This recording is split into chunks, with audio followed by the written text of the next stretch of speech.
It was supposed to be a typical morning, the kind you slip into like an old pair of boots. I stepped out onto my porch, coffee steaming in one hand, expecting to hear the soft warble of sparrows, maybe the neighbor's dog giving a lazy bark at a squirrel. What I got instead was the harsh glare of red and blue police lights dancing across my garage door. 2 patrol cars sat at odd angles in my driveway like I was being raided, and my first instinct wasn't panic.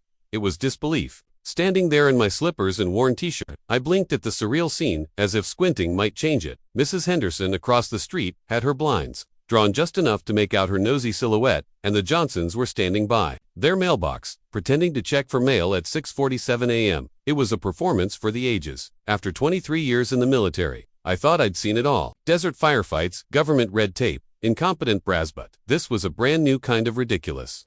I'd spent my career learning to remain calm under pressure, but even I couldn't help the voice in my head muttering, "You've got to be kidding me." Officer Martinez, tall and composed, approached with a confidence that said he'd been here before, maybe too many times. One hand rested on his belt, near the radio, not threatening, but not exactly relaxed either. Behind him, a younger officer, fresh-faced, clipboard clutched tightly like a shield, trailed behind. He looked like he regretted every decision that led him to this assignment.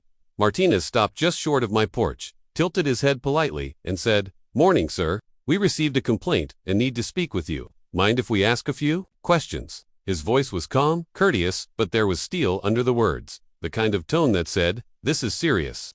"About what?" I asked, coffee still in hand, keeping my tone even. "Complaints from the Willowbrook Estates Homeowners Association. Violation of community codes, unpaid dues, ignored notices, that kind of thing." I just stared at him, then looked at my freshly mowed lawn, the spotless siding on my house, the neatly trimmed hedges. I couldn't help it. I laughed. "Officer," I said, "I bought this house because it's not in an HOA. That wasn't just wishful thinking or something I picked up from a neighbor. No, I did my homework before signing anything. After years of serving under systems where the wrong form or misplaced comma could derail your whole career, I made it my business to understand the rules. I had checked the county maps, pulled archived zoning ordinances, and had a real estate attorney confirm it 3 separate times. My lot was one of 5 original properties that predated the formation of the Willowbrook Estates HOA. We were outside the boundary, exempt from any and all association covenants. It was written into my deed, backed by a certified survey, and notarized with so many stamps the page practically bled ink. But none of that seemed to matter this morning. The young officer flipped through a stack of papers, official-looking maps, bylaws, all with seals and legal language. It was all very impressive, except it was dead wrong. According to their stack, my house had been under HOA jurisdiction since 2006. I could already tell this wasn't a simple clerical error. Someone had gone to a lot of trouble to fabricate documents and make them look real. It was a con, a setup. The plan was simple: overwhelm me with law enforcement and legalese until I caved. I didn't, officers. I said, "I appreciate you doing your job, but you're being played." Martinez glanced at the papers in his hand, then back at me. The rookie's eyes darted between us like he was watching a slow-motion train wreck. "You have proof of your claim?" Martinez asked. "I do," I said. "Give me a minute." I walked inside, my slippers whispering against the hardwood, and pulled a folder from my filing cabinet. It had everything: boundary maps, correspondence with the county, title insurance documents. I walked back outside, handed it over, and watched Martinez read. His brows knit together. He flipped a few pages back and forth. The rookie leaned in, curious now. "Looks legit," Martinez finally said, glancing at the rookie. "We'll need to verify this with the HOA, but something doesn't add up." "No, it doesn't," I said, "and it gets better." It all started shortly after I moved in. A cheerful little envelope in my mailbox from the Willowbrook Estates HOA welcome letter, followed by an invoice for dues. I tossed it, figured it was a mistake. Then came the late fee notice. Then another. By the 3rd, they'd added violations. My garden was too wild, my mailbox was non-compliant, and my shed apparently violated aesthetic standards. At first, I figured it was incompetence. Maybe someone didn't update the records. I sent a polite letter back with a copy of my deed. Never heard anything. But then came Margaret Winters. Margaret was the HOA president. Picture a retired school principal who never gave up her taste for control. Short-cropped gray hair, hard eyes, clipboard, always in hand. She didn't come to welcome me. She came to issue corrections. She marched up my walkway one afternoon and launched into her speech about community, harmony, and mutual respect. She handed me another folder: maps, bylaws, photos of my house. It wasn't friendly. "Your lot falls within the Willowbrook Estates jurisdiction," she said, flatly. "Non-compliance hurts all of us." I calmly showed her my documents. I explained the boundary lines. I pointed out the error. She waved it off. We don't go by individual deeds. We go by community records. That was the moment I realized. It wasn't about mistakes, it was about power. Play ball, she said, or things will escalate. That's when I started my own file. Military life taught me many things: how to lead, how to stay calm under pressure, and above all, how to document everything. I started logging every letter, taking photos of every drive-by from board members, recording the times Margaret walked by talking loudly on her phone about violations. It became clear this wasn't a dispute, it was a campaign. The letters kept coming. One claimed I owed $3,000 in dues and fines. Another said my American flag was too large for residential display. One accused me of owning a barking dog. Funny thing was, I've never owned a dog in my life. They were throwing spaghetti at the wall to see what might stick. Most people would have just paid to make it stop. But I'd seen this play out before in overseas towns where corrupt officials bullied locals for bribes. It's the same script, just different scenery. I refused to be bullied. And I wasn't alone.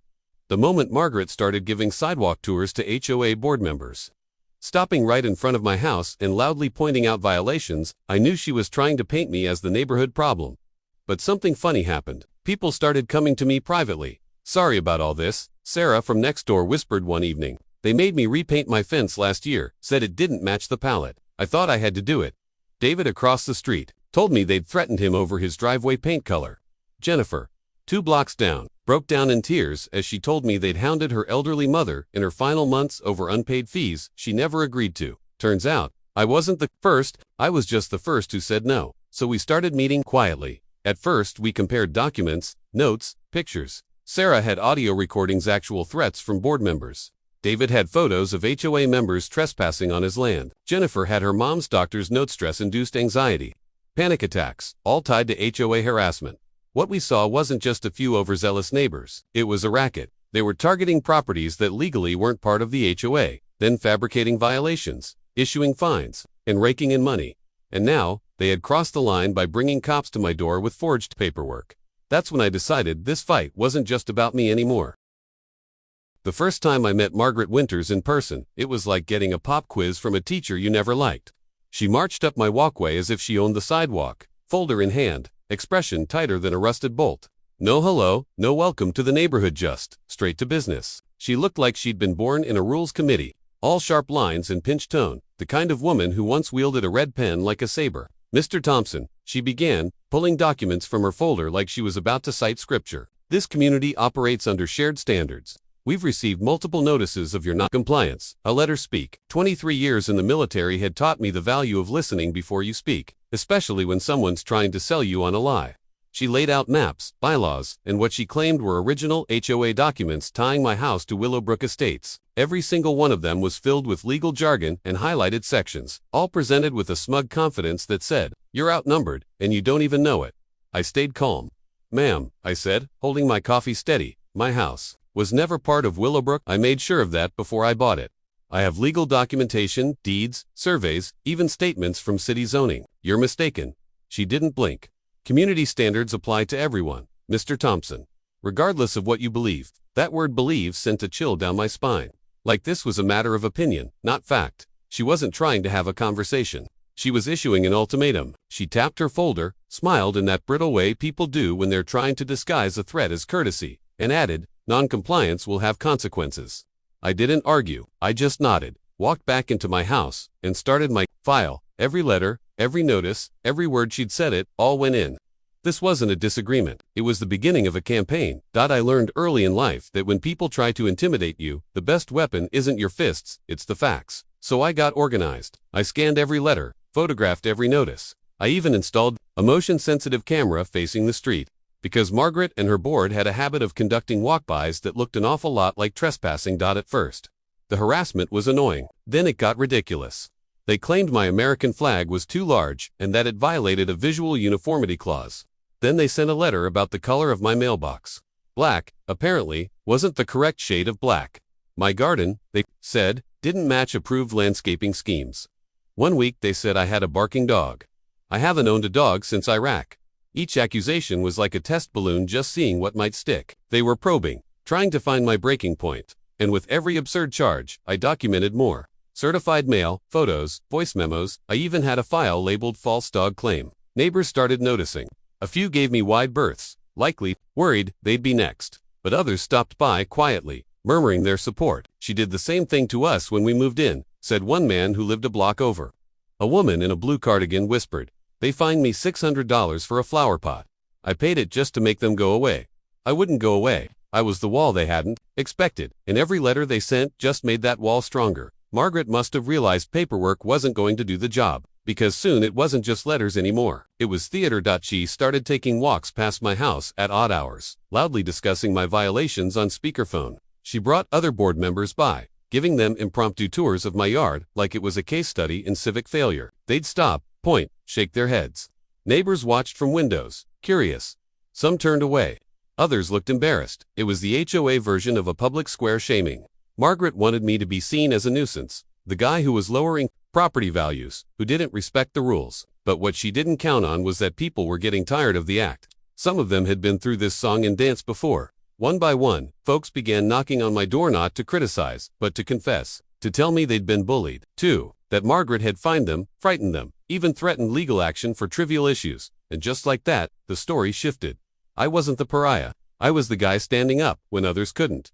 I started reaching out. A few of us formed an informal group. We met in backyards, over coffee, away from HOA ears. There was Sarah, who'd paid $1,500 in fines that never made sense but was too exhausted to fight. David, a veteran like me, who had spent $3,000 relandscaping his property after Margaret claimed his bushes were non-compliant. And then there was Jennifer. Jennifer's story was the one that broke something inside me. Her mother, 82, had lived peacefully in her home for over a decade. The HOA began harassing her over improper fencing and porch decor, things that had never been issues before. When Jennifer tried to push back, they threatened liens. Her mother, already frail and battling anxiety, spiraled. She paid over $5,000 just to make it stop. Jennifer showed me medical records, notes from her mom's doctor linking her stress to the HOA harassment. She spent her last year scared, Jennifer said, and for what? Garden gnomes. That's when I knew. This wasn't just personal, it was a pattern, a business model. They were targeting people they thought wouldn't fight back. Elderly homeowners, single parents, veterans. They were bleeding them dry under the banner of community standards. But they'd picked the wrong people this time. We became a team. We shared documents, compared letters, mapped out timelines. Sarah had recorded phone calls once where Margaret or her board members made veiled threats. David had trail cam footage of HOA board members stepping onto his property at night, measuring things, photographing. I scanned everything into a master file, labeled each entry, cross-referenced the fines, violations, and tactics used. We were building a case, not just a pile of complaints, but a pattern of abuse backed by proof. Then we found the smoking gun.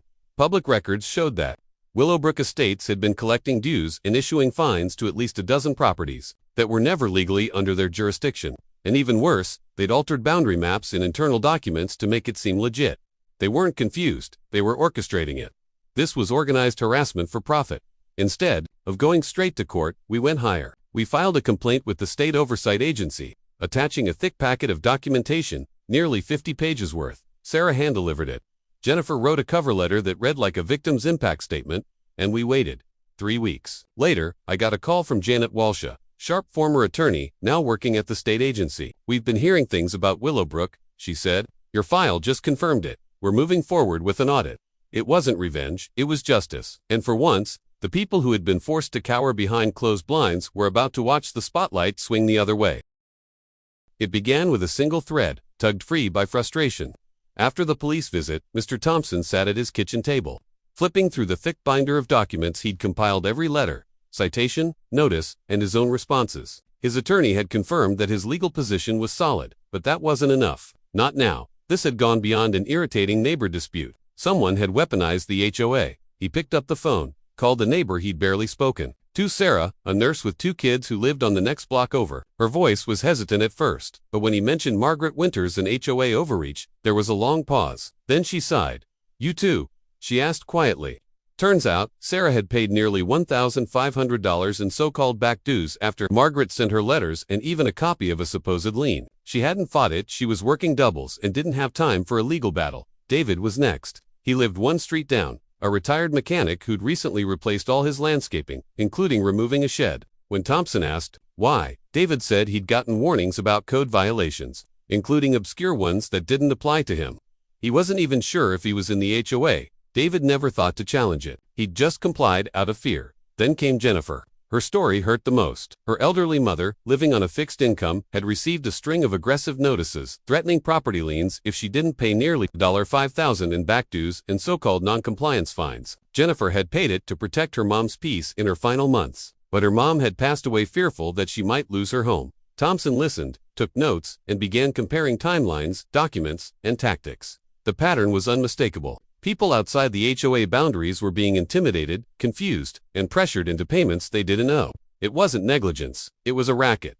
Within a week, Thompson had a war room set up in his garage. A folding table, 2 fans, a coffee pot, and walls covered in pinned maps, letters, photos, and handwritten notes.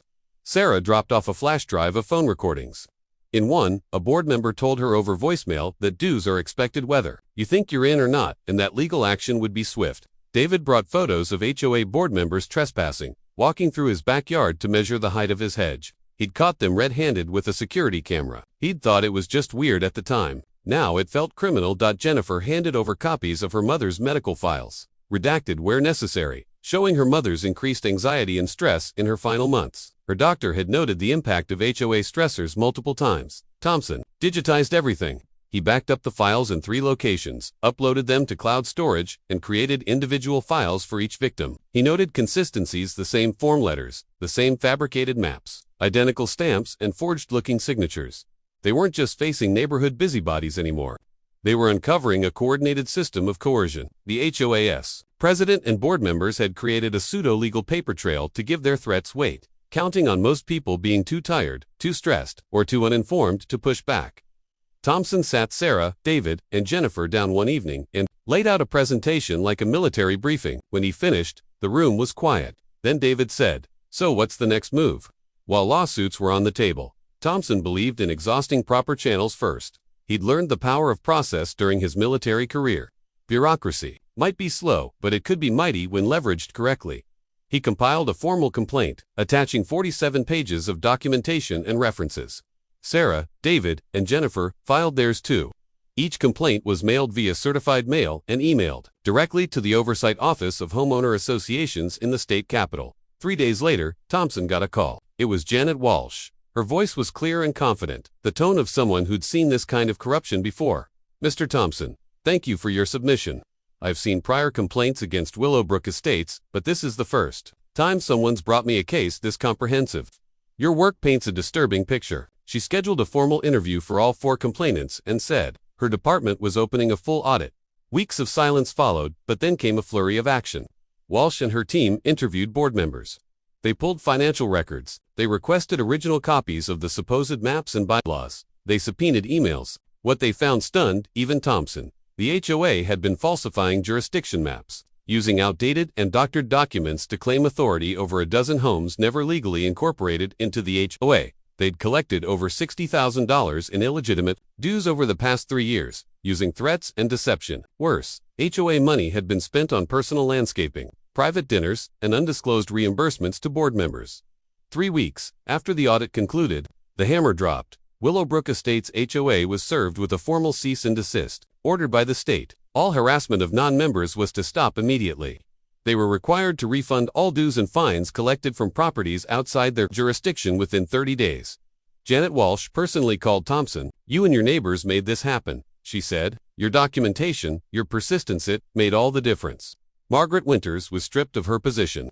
The board members who aided in the scheme were either removed or resigned. Under ethics violations, the HOA was placed under state supervision for a 2-year probationary period, during which any fines or dues had to be approved by a compliance officer. The news hit the local papers. The story ran on the evening news. Neighborhood HOA found guilty of harassment and extortion. And just like that, the tide turned. The narrative flipped. Thompson wasn't the problem. He was the symbol of standing up to abuse of power. Within a month, the signs started appearing. Not an HOA member planted on front lawns, like defiant little flags of liberty. Neighbors knocked on Thompson's door, not with complaints, but with thanks. "You helped me see I didn't have to be afraid," one woman said. The Johnsons, once peeking through blinds, now waved from across the street. Mrs. Henderson even brought him a pie. Margaret Winters quietly sold her house and moved out at a loss. No one threw her a farewell party. The remaining HOA members, now restructured and reformed under tight oversight, shrank their reach and focused on maintaining actual shared property instead of policing paint colors and flagpoles. Front yard became an unintentional monument. The sign stayed. His flag flew a little higher. Local veterans asked him to speak at a town hall. The story became a case study in overreach, resistance, and how one person's refusal to cave could unravel a whole web of abuse. He still sipped his coffee each morning, but now the neighbors who passed by didn't avert their eyes. They nodded, waved, even smiled. A few asked for copies of his paperwork. The HoA had tried to scare him into submission, but they'd forgotten one thing. He was trained to stand his ground, and once he saw others suffering, he knew the fight was bigger than his driveway. On his porch, one evening, watching the sunset cast a warm gold over the rooftops, he felt something deeper than relief. He felt justice, and he knew, deep down, if it happened again, he'd be ready.